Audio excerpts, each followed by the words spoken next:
Hi guys, today I'm going to be doing a book tag. I haven't done one of these in the longest time and I really liked the look of this one, so I did it. This is the Bookish Beginnings Tag and it was created by Lauren from Reads and Daydreams. So the first question is, tell us about what you loved to read as a child. First one is probably quite an obvious one, is Jacqueline Wilson.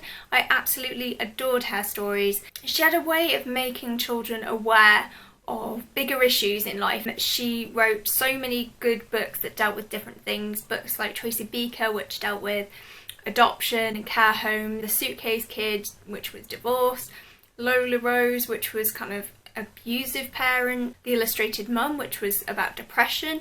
I suppose you don't really notice it when you're reading it when you're so young because you don't know really what those issues are as such.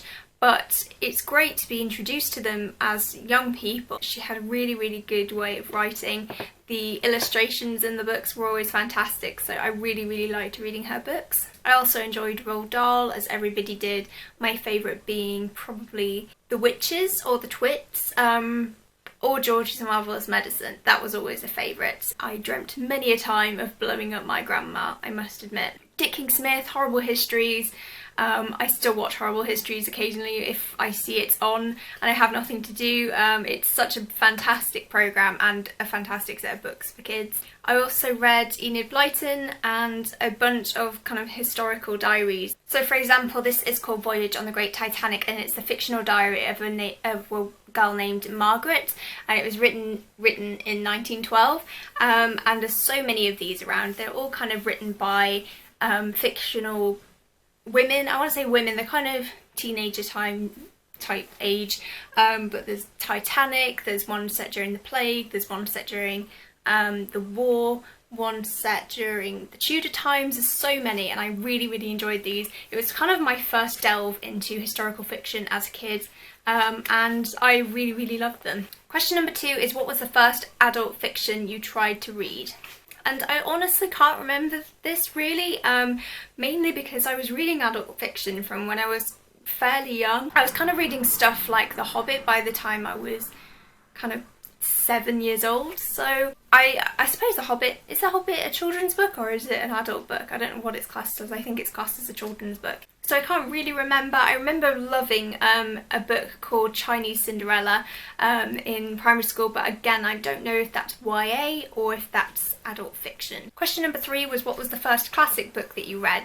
And for this, I think it was something like The Secret Garden or The Railway Children. I remember loving those two as a kid. Question number 4 is, tell us about a book that made you realise a new favourite genre or writing style. For this, I've got to turn to one of my favourite books of all time, which is Never Let Me Go by Kazuo Ishiguro. And I don't really know why, because I can really understand the criticism that it gets, that it's quite boring and that the protagonists are a bit iffy, but I really love it. The reason I chose these books, or this book in particular, is because it made me realise that I really like character studies in books. I've always been open to kind of any genre or anything like that, but I think this is the book that made me kind of realise that I could literally read a book about a character sat in a room and just there in a dialogue, because this is kind of what it is.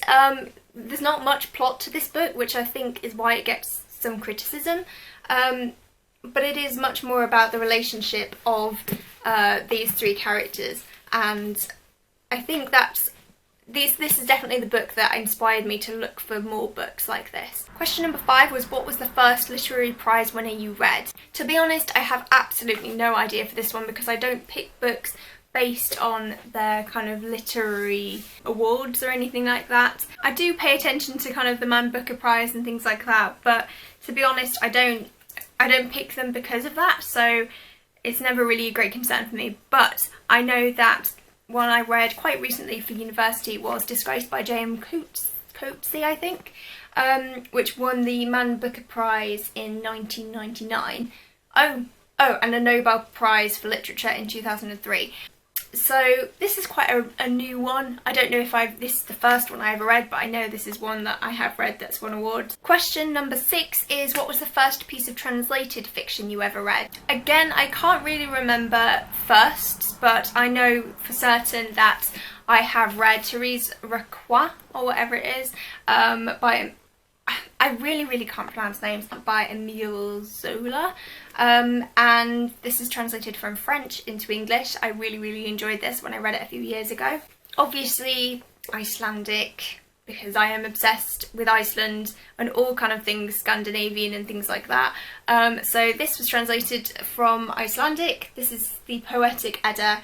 Again, just so enjoyable to read. I also really enjoy reading Greek myths, so things like Daphnis and Chloe, which is obviously translated from Greek, and I really like reading translated text. I would love to be able to speak another language to be able to translate a text. I think it would just be a lot of fun. Maybe that's just like the nerdy side of me coming out. But I really love all three of these books.